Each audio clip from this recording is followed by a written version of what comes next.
Nous avons ici une fonction f telle que l'écriture f de x est égale à x carré plus valeur absolue de x fois x plus 5 divisé par x plus 3. X doit être différent du moins 3. Donc, dans une première question, on va considérer les x, des valeurs de x réelles strictement négatifs. Il faut donner l'écriture de f de x. Et dans une deuxième question, on calculera la limite de la fonction f lorsque x tend vers moins l'infini. Bien sûr, dans la fonction f, il y a une valeur absolue. Il faut d'abord transformer cette valeur absolue.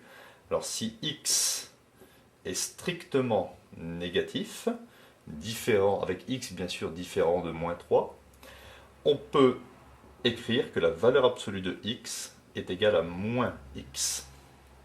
Donc, il vient pour l'écriture de f de x carré, moins x fois x, ça fait moins x carré, plus x plus 5, le tout sur x plus 3, je simplifie, et donc f de x s'écrit x plus 5 divisé par x plus 3. Donc on calcule désormais la limite de x plus 5 sur x plus 3 lorsque x tend vers moins l'infini. Je retiens les termes de plus haut degré, c'est-à-dire limite de x sur x lorsque x tend vers moins l'infini. X sur x, ça fait 1. Ainsi, la limite de la fonction lorsque x tend vers moins l'infini est égale à 1.